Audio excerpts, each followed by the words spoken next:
the 2K Sports pregame show.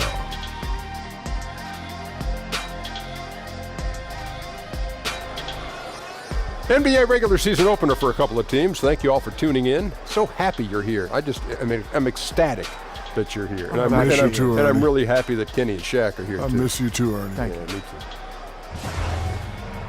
Tonight, we'll be watching the Houston Rockets playing against the Pheonix Suns.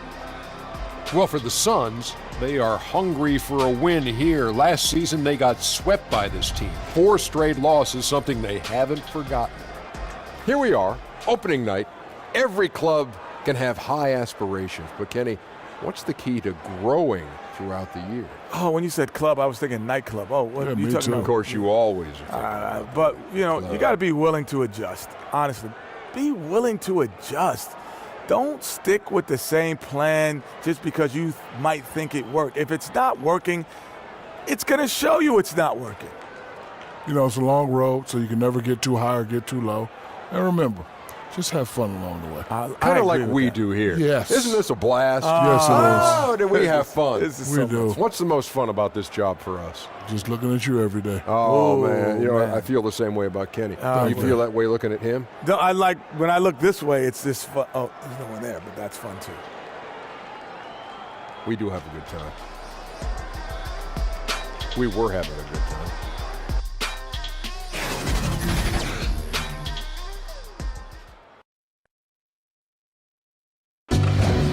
Let's meet the starting lineup of the visiting Pheonix Suns. At shooting guard, Josh Jackson. At small forward, Trevor Ariza. At center, DeAndre Ayton. At the other forward position, TJ Warren. At the other guard position, Devin Booker. The head coach of the team,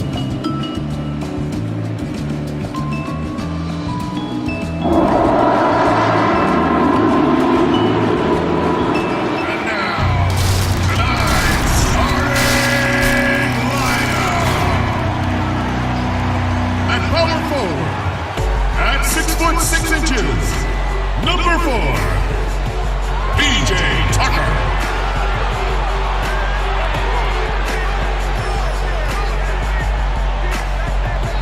The other forward position, standing 6'8", number 7, Carmelo Anthony.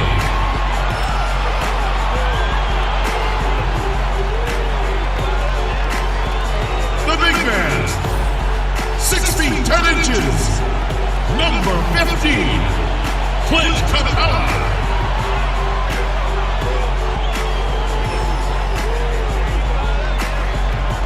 At the point, at 6'0", number 3, Chris Paul.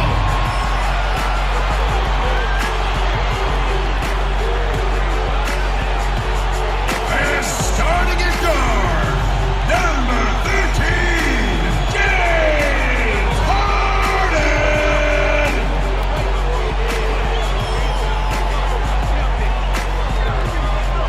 The head coach of your home team. Let's hear it for your Houston Rockets!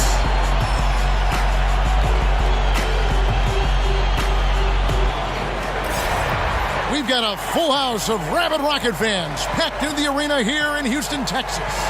This is Kevin Harlan with Clark Kellogg, Greg Anthony, our sideline reporter, the Hall of Famer David Aldridge. We've got a special treat for you folks tonight. Sports writing heavyweight Bill Simmons is in the house. Bill, welcome to 2K Sports. What an honor. I've been waiting for the invite for years.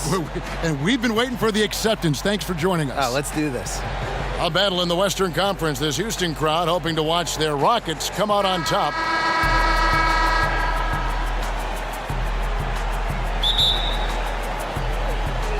And it's the Suns that start out. When you think about Trevor Ariza, Bill, and his contributions, what comes to mind for you? Glue guy. You need the guy who knows he's not one of the best 3 guys in the team and is willing to do all the little stuff, make some threes, guard the guy nobody else wants to guard, and not care about the spotlight as much as some of the others. You can't win a title without that guy. Good depiction. Looking at the starting five for the Pheonix Suns. They've got Warren, Devin Booker out there with Jackson. Then there's Ayton, and it's Ariza in at the 3 spot. And we know Paul's not the biggest guy in the league, far from it, but that does not stop him from finding ways to score inside. Now here's Booker. Ariza with it. Now Anthony defending. Pass to Jackson. Lets the 3 fly. It's good from long range. Jackson's got himself on the board with 3 there. Paul against Booker. The drive by Paul, and he gets the bucket. And, when you get a clean look at the rim, Harden usually will find you. I think he's underrated and undervalued at making his teammates better. Jackson from long range. Another 3 for Pheonix.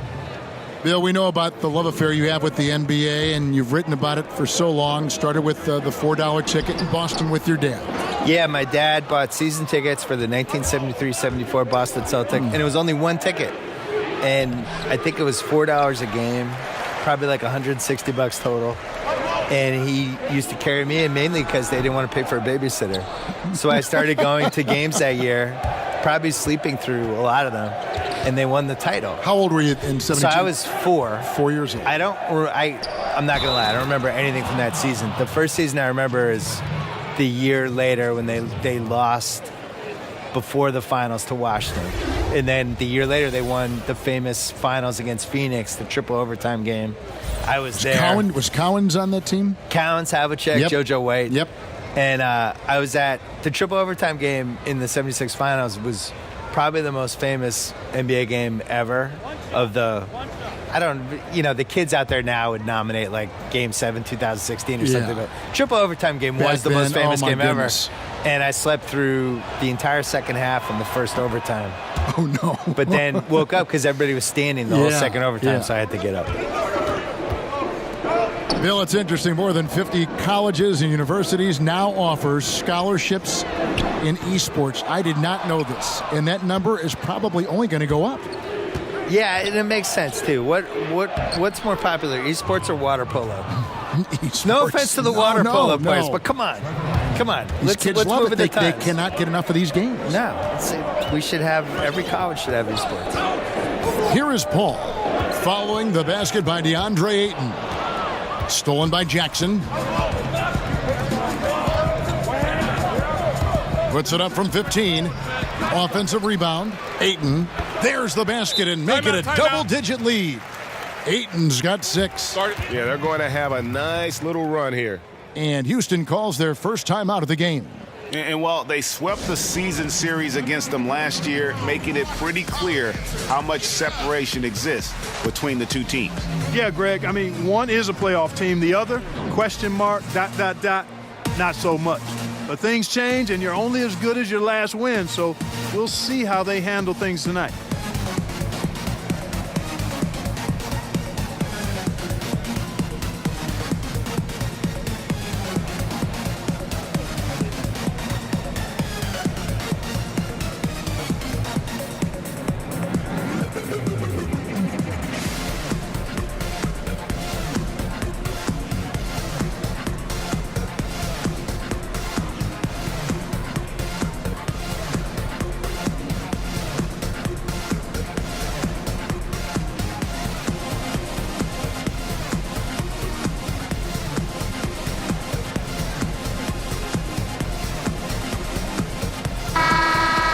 Bill, with last year's do-or-die season finale between Minnesota and Denver, final game of the regular season, momentum is gathering for a play-in tournament, maybe for the last 2 playoff spots. What do you think about that? Yeah, I wrote about this in 2007. I called it the entertaining as hell tournament, where basically the first 7 seeds were guaranteed, and the 16 teams that didn't make it out of the 2 conferences, they just went head-to-head, single elimination. And then you have the final 2 games in New York City, and you blow it out, and you have a fun thing with it. I think that Minnesota-Denver game was important, and maybe the solution is you have the 6 seeds guaranteed in each conference, and then you have 7, 8, 9, 10 in each conference, and you just have playing games. You have 7 versus 10, you have 8 versus 9, You do it over the course of a couple days. Use the TV revenue from that because you could get good money from that to maybe shorten the season. Great which idea. would be, for me, the number one thing I would change about the league. I think we should have a 70-game season. You could talk me into 76, but there's too many games. There's too many nights where the players. I just think basketball is really hard to play. Play on the clock. Here's Anthony. Solid play in the low block, and that one's good. Anthony's got his second basket of the night. And love the muscle Anthony brings to the 3 spot. Takes pride in outworking everyone when he's that deep inside. Ariza dishes to Booker. Back to Ariza. Uses the glass to finish the layup. Ariza's got his second bucket. We were talking about the length of the NBA season and various opinions on shortening it. I suppose, Bill, one argument is that you want regular season games to be more significant, and you want that regular season to mean something every night. Mean a little bit more. Yeah. Make the pace, I don't know. When you get after the All-Star break, you can really feel these guys slogging through it.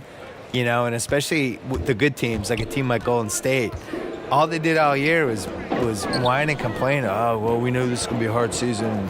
It can't be that hard. You have 4 of the best 20 players. Like, settle down. I think you'll be fine. You're winning every game by 30 points. Yeah. But I wish they would tighten the season. That's a good shot. Even though it couldn't find the bottom of the bucket, I like the shot quality. And Booker kicks to Ariza. Here's Ayton. That one goes in for him, too, making it look easy. He's now 4 for 4. Yeah, that's the 3rd bucket in a row from the paint. This defense needs to clog those lanes in the middle. Now a timeout called by Houston. Yeah, the amount of points they've given up here in the paint, that's what they got to talk about. Absolutely, Greg. I mean, they're getting crushed, killed, hammered, pulverized in the post.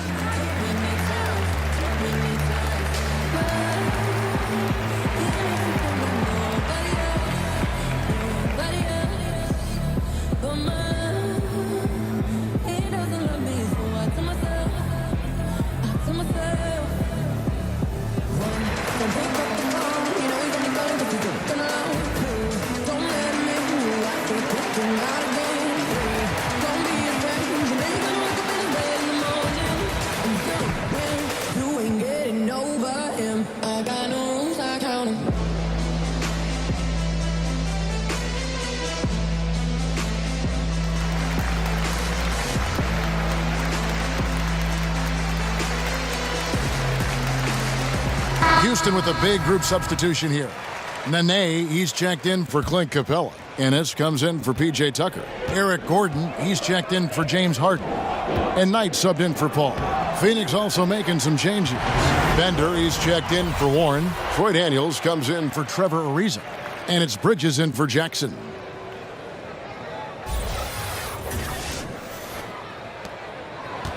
Phoenix leading by 12. Now the pass to Bender. That's tipped. It's stolen by Anthony.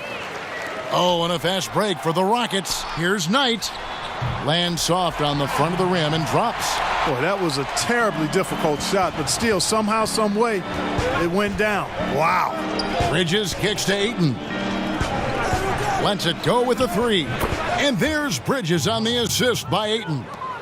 Bridges has got himself going with the triple, his first basket of the game. On the wing, Gordon. Passes it to Ennis. Back to Gordon. 2 points. That one goes. And Gordon doing a nice job measuring these inside shots well. I mean, has a solid, quick release pretty much from anywhere on the floor. Booker against Knight. A nice shot by Booker.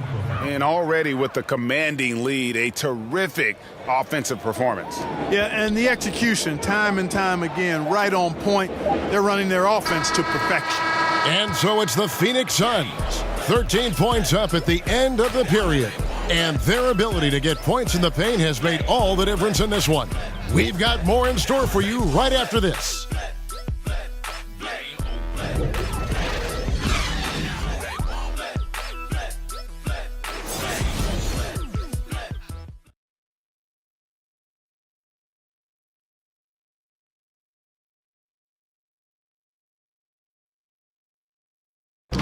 A unique upbringing for Clint Capella. Spent years in a welfare orphanage in Switzerland. He said he never imagined he'd come this far.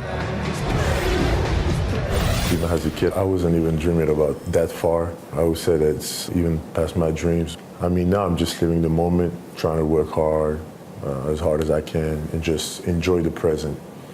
Enjoy the present. Just an inspiring story, Greg. It gives you perspective on why you should be grateful for everything you have. Kevin, without a doubt, Capella's upbringing helped shape him, and the hard work he continues to put in is really admirable. Welcome back, everyone. A lopsided first quarter in the books already as we start this second quarter. And guys, the Suns enjoying a nice lead here. Getting high percentage looks, wearing down that defense on the inside. Grinding away down low, man, just filing them down. Love the bully ball method. Paying off well. And now let's check out the lineups courtesy of Gatorade, all fueled up and ready to go. Here's the second quarter of play. On Pheonix, looking who they've got on the floor. We've got Bridges. Bender out there with Ryan Anderson. Then there's Devin Booker. And it's Daniels in at the 3 spot. Knight passes to Carmelo. Off target from the wing. Yeah, that's just poor decision making. He's got to be better in those situations. Greg, I just think he was in a hurry. He flat out rushed it. I mean, I don't know what he was thinking there. He actually was in a brain neutral position. Bill, we know in your writing that you love to incorporate pop culture references. How did that begin with you? Well, it began because in college, I was dropping them in columns and people were responding. I think pop culture probably mattered more when I was in college in the 80s and 90s because, we didn't have the internet back then. It was harder to connect with people you didn't know. Basically, you had sports and pop culture and politics. Those were the 3 ways. If I'm getting to know you, what are the 3 things we're going to talk about? I didn't want to talk about politics with anybody, so the other 2 things for me were sports, pop culture. I was also an only child in the 70s with only 5 or 6 TV channels watching Brady Bunch, Partridge Family, Sanford and Son, Jeffersons, Good Times, all that stuff. And, that stuff just soaks into your DNA, and that's it. And Bill, in talking about the connection between pop culture, sports, and basketball during your career, through it all, you've always been a writer, though, haven't you? Always been a writer. That was the only child of me. The thing is, though, I would have watched more basketball, but basketball wasn't on. Right. I try to explain this to people, how lucky they are to be able to watch. They can't believe these finals were tape delayed. Well, but think about the day-to-day, right? Like Magic Johnson. I feel like I saw his whole career, but I really didn't. Like, his first couple years in L.A., I think CBS was only showing, 6 or 7 regular season games. On Sunday afternoons. In the playoffs, they would bump them off. Yep. USA, I think, got the contract in maybe 1982, but for the most part, I love George Gervin. I probably saw him play in person twice, and I saw him on TV maybe 10 times, 12 times. And now I could watch Giannis every day. And if Giannis dunks, I could see it on Twitter 5 minutes later, or 5 seconds later. It's amazing. So I think people are lucky. You guys should appreciate how lucky you are out there. Yeah, you can sense he wasn't happy with how things are going here. Probably looking to change it up a bit. Nothing wrong with that. You got to be flexible. When something isn't working, you adjust, you modify, you go to something else. That's what the best coaches do.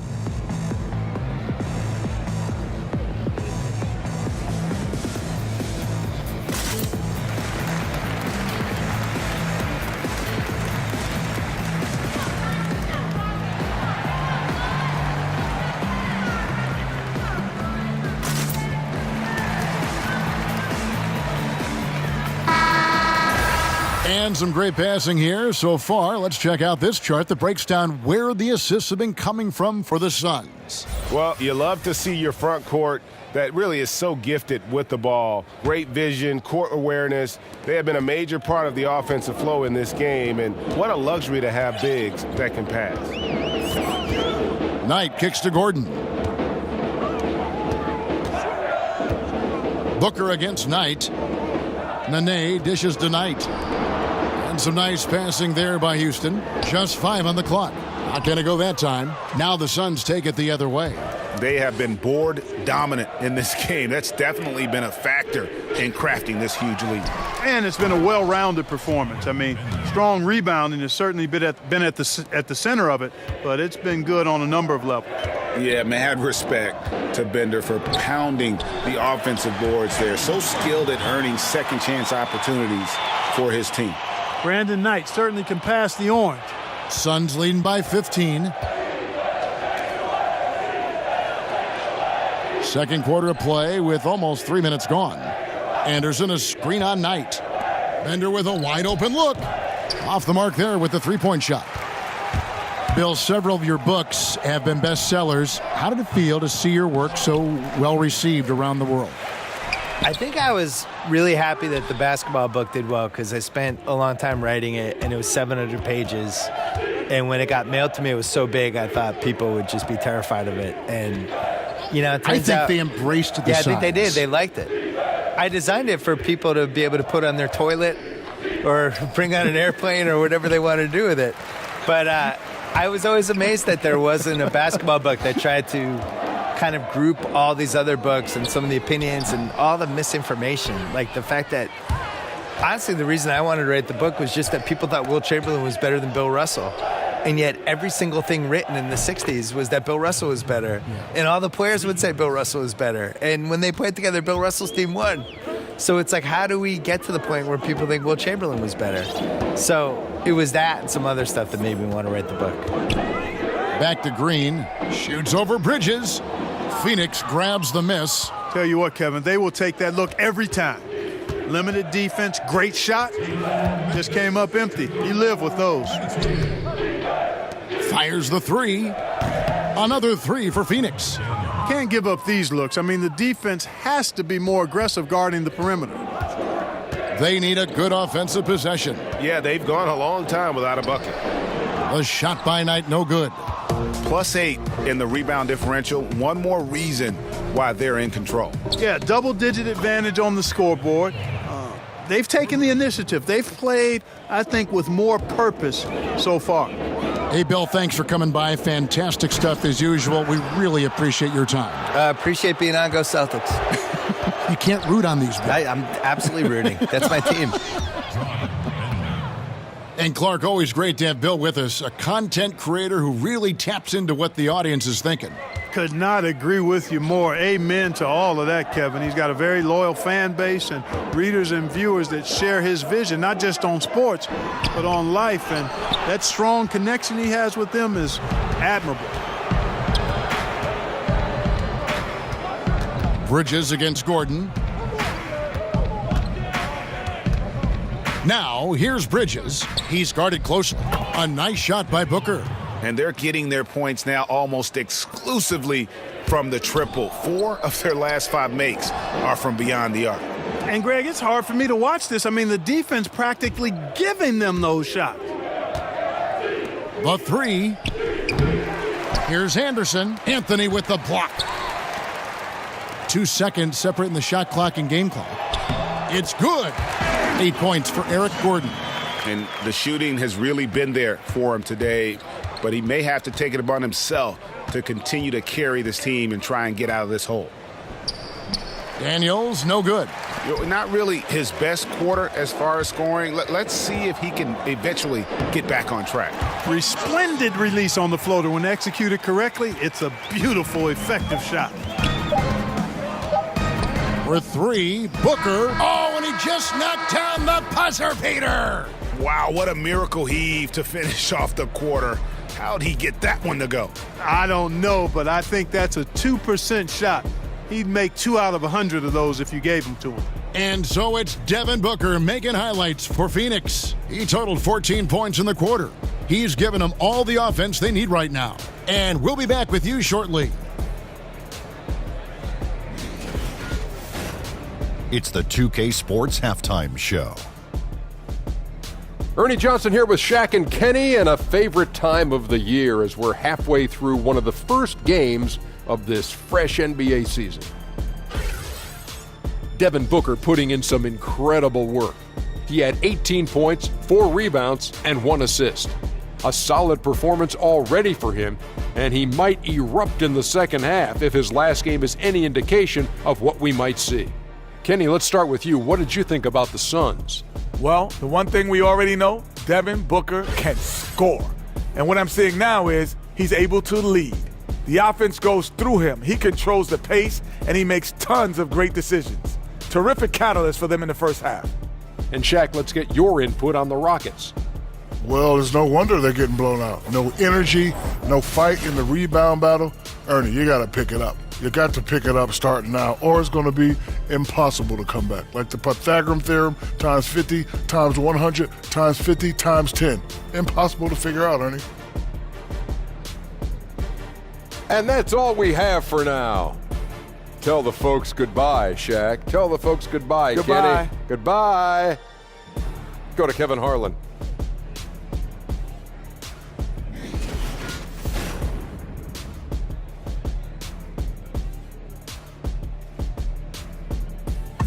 Day turning tonight here in the Southwest. We're in Houston. Welcome back, everyone. Well, we're getting back to the action now. It's been a one-team show so far. We'll see if that changes here in the third. You know, guys, Devin Booker has been exceptional here. And through the first two periods, it seemed he got to the paint whenever he wanted to. Just a slasher's mentality. Yeah, you know, good things happen when he cuts to the rim, Greg, and you cut into the heart of the defense like that, makes things easy. Big margin on our hands, but we'll see if that gap narrows down in the third and fourth quarters.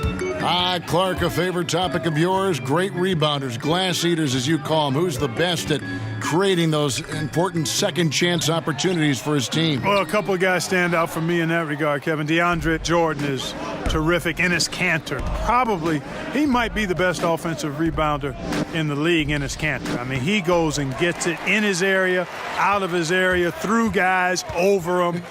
Man, he's a terrific offensive rebounder. And I'd throw Anthony Davis in there, too. I think he does a great job on the defensive glass and gets his share of offensive boards as well. Melo and Tucker are the forwards. The engine of this team, Paul and Harden in the backcourt. And it's Capella in at the 5. Rome in the paint. So that's who's on the floor for the Rockets. He gets a chance now to catch up with the fourth member of our crew, Hall of Famer David Aldridge. Well, guys, Devin Booker is a 20-point-per-game scorer since his second season in the league, and he knows you have to have confidence to be a great shooter. He said, know the work you've put in, trust your game. Just because you miss shots, you can't doubt yourself. They're supposed to fall, and they will if you keep shooting. Kevin? Next shot mentality for sure. Thanks, D.A. James Ennis, he'll check in for the Rockets. For Phoenix, they've gone 0-3 and are still looking for that first bucket here in the second half. And Booker kicks to Warren. Pass to Ayton.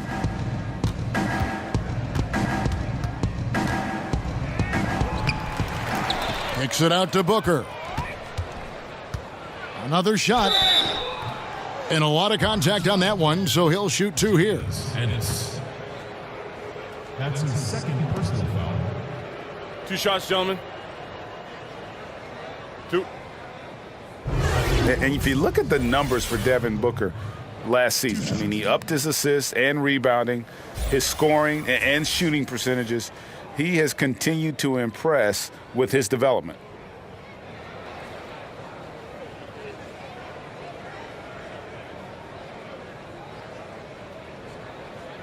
Now, gentlemen, 2 shots. 2 shots.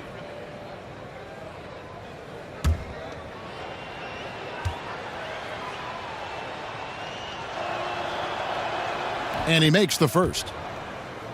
And Greg, if you know anything about Devin Booker, so dedicated to his craft, what's next for him, you think, in taking his game to the next level? No doubt. I think it starts at the defensive end. I mean, he's one of the league's best at scoring the basketball, but defensively, I think that's going to be the challenge if he wants to become truly an elite player. He's perfect from the line this time. And so Mike D'Antoni has had enough. Timeout. You gotta like what Devin Booker is doing in this one. And he's on fire from beyond the arc there. It's time to start shaping their game plan around stopping this long-range assault.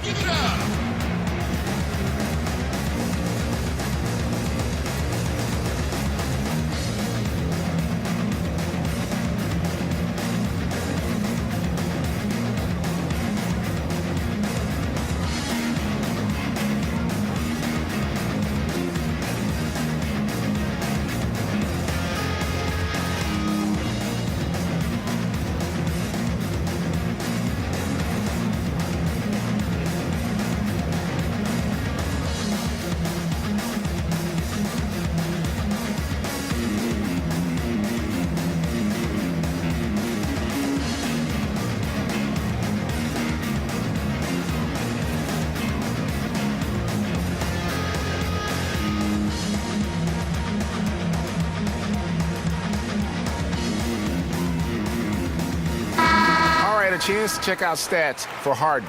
Great showing for him last season.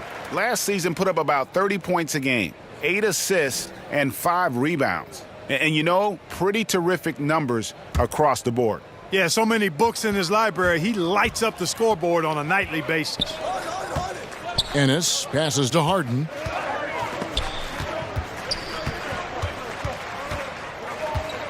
To the paint, Capella.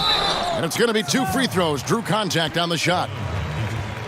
And Clint Capella with a big pay raise this season. Well, you forget just how young he is. I mean, this guy is just starting his career. His rookie contract concluded last season, and the Rockets willing to pay whatever they needed to keep him.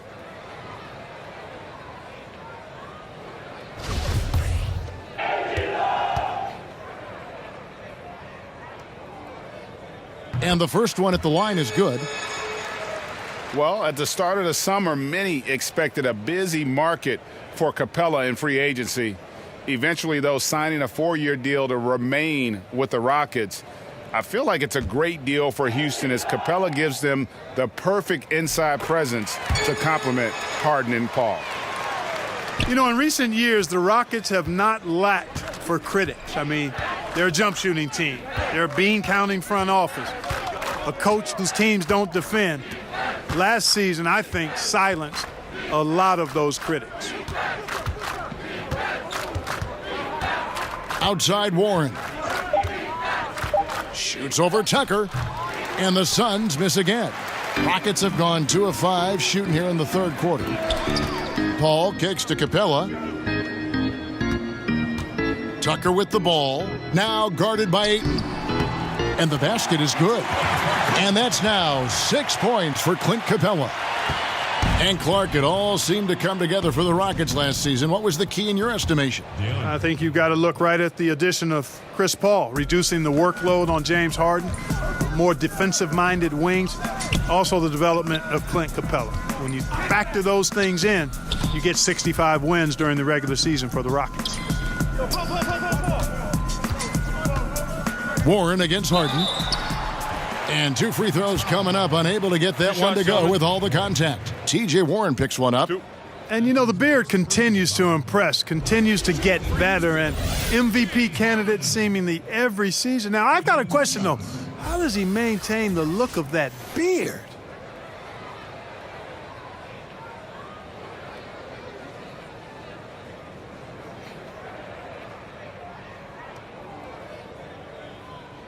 Two.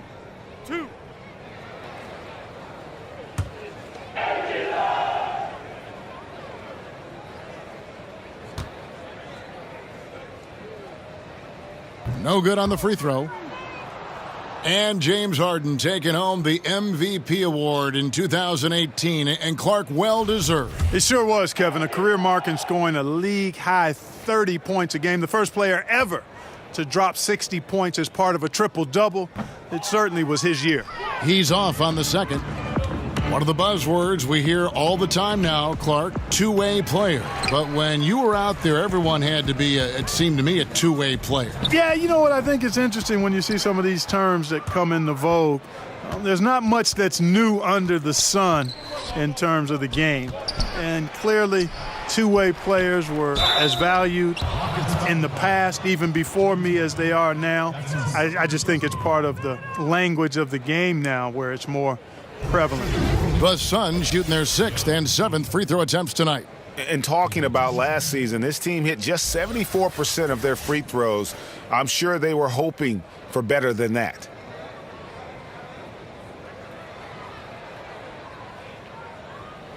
Shooting 2.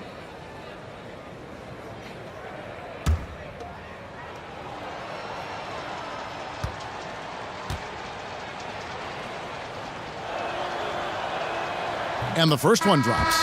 Teams of the past would often pound the offensive glass, Clark. I think of the 84 Celtics, but now teams are running only one, maybe 2 guys to the offensive boards. I think a big part of it is transition defense is so important that teams now don't send as many people to the offensive glass. But the flip side of that is if you get offensive rebounds, you get opportunities to score, and you can thwart transition chances. So I tilt towards trying to get to the offensive glass as long as you've got a couple of guys that are really good at it. They've shown some strength in the paint today. Their work on the boards has been impressive. Guys, that's putting it mildly. I mean, they've been absolutely dominant. And this is where Aiden does the most damage. Inside, feels like he can score on anyone. Tucker, the pass to Paul. Back to Tucker. Paul outside. Capella inside. Uses the glass to finish the layup. Capella's got his third basket of the night. Never easy trying to stop Capella. The closer he is to the basket, the more dangerous he becomes. And Warren with the basket on the assist by Bridges. How about the passing? They are moving the ball without any thought, without any individual agendas. Yeah, and it's really fun to see that kind of unselfishness. Really hard not to appreciate all the assists they've racked up. And Capella sends it back. And every season, Capella has improved as a shot blocker. Timing, awareness, recognition. He's really good at erasing shot attempts. And James Harden was crowned MVP after last season. Greg, hard to argue with that selection. Harden has had a case to win an MVP award for several years now. Finally was able to be the clear choice this past season.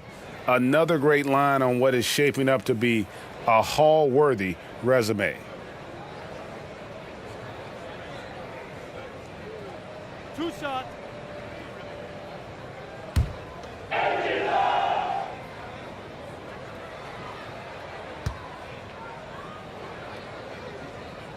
That free throw, no good. And what a summer it was for the Suns. Landed the top pick in the draft, taking Aiden, and brought in some talent through free agency as well. Booker signing that extension solidified a very productive summer for the Suns. Having two young players that complement each other so well is huge for an up-and-coming team like the Suns. For Houston, they've gone 4 of 9 from the floor so far in the third. Here's Nene, and 2 free throws coming up, unable to get that one to go with all the contact. All right, a chance to see stats for Paul. He's coming off an excellent season. 2nd in free throw percentage, 6th in assists, and he ended up in the top 15 in steals as well. Some of the quickest hands in the league. And back to his free throw shooting percentage, 2nd in the league. I never saw lapses in his concentration at all. Always completely focused, completely automatic. Yeah, I like that they haven't lost their aggressiveness here in the second, despite being down. That's exactly when you need to be aggressive, Greg. You know that. I mean, another good job, though, of drawing contact and getting to the free throw line. Gerald Green, he's checked in for the Rockets. Floats one up. Bridges passes to Bender, and the shot goes down. Bender's got 6 points. Being that Bender is over 7 feet tall, getting it to him in the post is really a no-brainer. I mean, he has a lot of ways of scoring inside. He just needs the ball there. Bridges against Gordon. Bridges kicks to Ariza. Outside Warren. Here's Bender. That one drops for him. 8 points for him. And now you see them starting to really work the ball inside. It's 9 seconds separating the shot clock and game clock. Green. Houston moving it around. Paul outside for 3. Gordon. The Rockets again can't hit. Gordon against Bridges. The shot's good on the assist by Daniels. And that's now 7 points for Mikal Bridges. Tucker dishes to Paul. Over Daniels. No good on the buzzer beater. And so it's Phoenix out there all by themselves with a 32-point lead to end the quarter. And it's been their rugged defense setting the tone. We've got more NBA basketball coming your way in just a minute.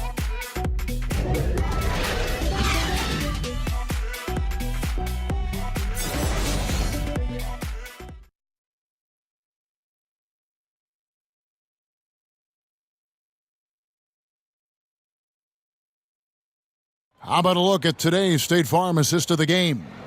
And he sliced the D wide open with his feed. They had no chance to prevent that basket. Yeah, that's just a brilliant read of the defense. I mean, it was also excellent anticipation of the movement of his teammates before the pass. Just great harmony on all sides. Welcome back as we get ready to start the fourth quarter. Not exactly a nail-biter here, but you never know. On the court now for the Suns, getting going here in the fourth. We've got Chandler. Isaiah Cannon is out there with Anderson. And it's Daniels in at the small forward. The three from Anderson connects from three-point range. Anderson's got the fourth quarter started here with a bucket for the Suns. Pass to Carter-Williams. On the wing, Green. He's covered by Daniels. The three. And it's Green missing. Well, Pheonix shooting it really well. 54% from the floor. And that one's good. Daniels. Just increasing their advantage. And right now, they're in a zone on both ends. Yeah, you know, it's got to be terribly deflating for the opposition. Boy, they look helpless. Really getting beat up, physically and emotionally. Here's Green, and it's in there. Just such a well-rounded offensive player. He's got a little bit of everything. And here are the Suns now. Following this one, they get to host the Mavericks. That game will be a quick pit stop before hitting the road again. In the corner, Cannon with it. Chandler is screen. The 10-footer.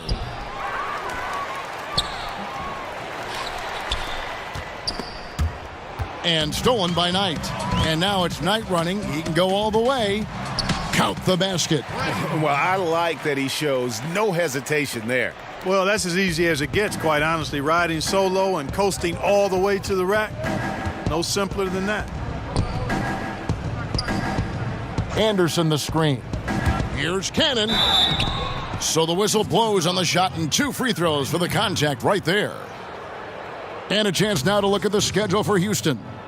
On Wednesday, they'll be facing Drew Holiday and the New Orleans Pelicans. And then on Saturday, they'll start out on the road and play the Lakers in Los Angeles. And that game against the Clippers, I think they know how important it is to see how they measure up against the cream of the crop in the West. I'm looking for them to approach it like this is a playoff matchup. That free throw, no good. You know, you look at most winning teams in this league, and there's no denying they have an identity, who they are and how they play consistently. The Rockets fall into that category, a defined style of play and pieces that fit pretty well. James Ennis, he'll check in for Michael Carter-Williams. Here's Chris. Pheonix grabs the miss. Anderson's got his 6th rebound on the night. Daniels with it. Now Green defending. Here's Chandler, and Chandler throws it down. I love the ball movement there. He put that on a silver platter, just served him up. And Clark, talk about the Rockets' identity, their style of play. Yeah, it's all about the analytics, quite honestly. They're looking for drives and three-point field goals. Constant pressure on the defense. The long-range ball spaces the floor, and defensively they're going to try to switch and keep the ball in front and deny the same three-pointers they're looking for at their offensive end from the opposition. And they're moving it up.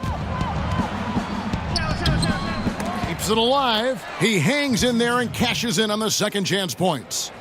Chandler's got 4 points this quarter. And guys, what do you think about the hustle stats here for the Suns?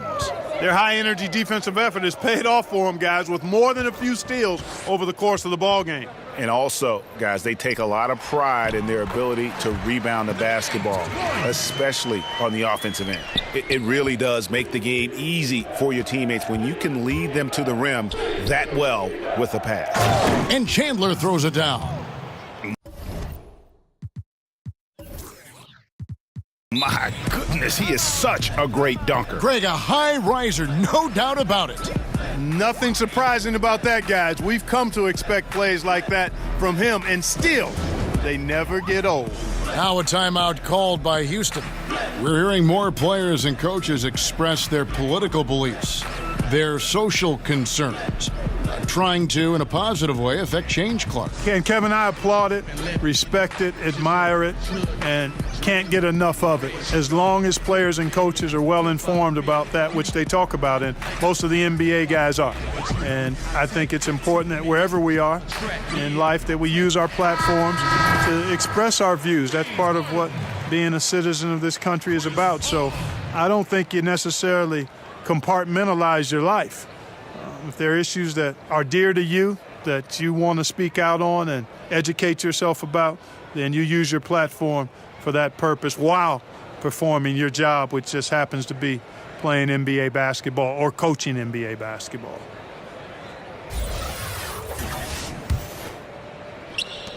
The Rockets have gone 3 of 5 here in the fourth quarter. Pretty good numbers coming out of the break.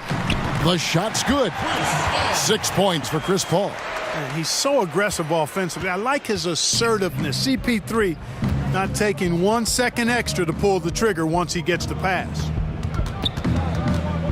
Kicks it to Cannon. Chandler a screen. Okobo. So the whistle blows on the shot and 2 free throws for the contact right there. First personal foul.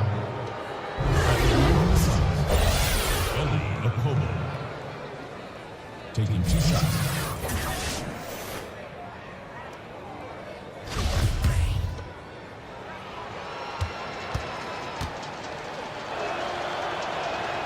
He misses the free throw. Bridges, he's jacked in for Isaiah Cannon. Good on the second free throw. The Rockets have gotten 4 of their 6 shots to fall so far here in the fourth. A pretty nice efficiency there. The shot by Nene, no good. For Phoenix, they've gone 5 of 8 shooting as we've come down the home stretch in this final quarter. Feeds it to Bridges. It's stolen by Ennis. Here's Harden. And it's wide right. Hits off the rim. And low percentage look on that one. Not sure what he was thinking. I agree with you. Not a good shot, not good offense. They can get a much better look than that, but they're going to need to be patient to do so. And the one-hand slam just looks so pretty when it's in his hand and he's the one doing the slam. Agreed. He is smooth as silk, even on a power finish. Part of what makes him unique, guys, that combination of power and polish. Now the pass to Daniels. We've been the 90s, Clark, when we saw the pick and roll really become a common type play. Defenses have now adjusted somewhat, but many offenses still rely on it now. Man, you go way back to the 50s and 60s. The pick and roll has been one of the hardest plays to defend since really basketball came into existence, quite honestly. Puts a lot of pressure on the defense. And now, with the interchangeable parts that many teams have, you have the real challenge of small guys setting screens on big guys and creating havoc. So screen and roll action, always a very important part of the game and a hard set to cover well on defense. And stolen by Chris. And as we head to the final buzzer here, a crushing blowout, big-time dominance, and this will go in the record books as a gaudy win for the Suns. As one-sided as it gets today, you know, there were some dominant moments in about every facet of this game for that team. Yeah, I mean, Kevin, it's hard to think of what didn't go right for them.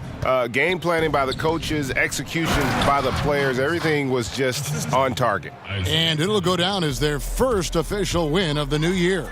And against a conference opponent, always good to take that first win of the season series to establish a psychological edge. Especially because they're going to get together 3 more times this season, Greg. You love to get an opponent figured out early when you're going to be seeing them that often. And you know, looking back at all the contributions tonight, it was a really phenomenal all-around game for Devin Booker. There wasn't much they could do to slow him down as he was converting every good chance he got. Anderson passes to Cannon. Chandler with the screen on Knight. Cannon dishes to Chandler. He used that pick to get in close. Tremendous effort here on the road. That plane ride home is going to be sweet. No doubt about it, partner, but unfortunately the flip side of that coin, the drive home for the hometown fans, going to be rather flat. Bridges kicks to Cannon.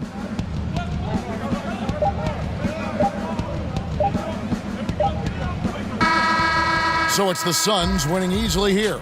This crowd was stunned by the manner in which their team was dismantled. You know what? Shocking. I don't care what the matchup is. You never expect a road team to come in and just cruise to the kind of win they did tonight. And that'll wrap it up, folks. For Greg Anthony, Clark Kellogg, and David Aldridge, this is Kevin Harlan saying thanks for watching. See you later.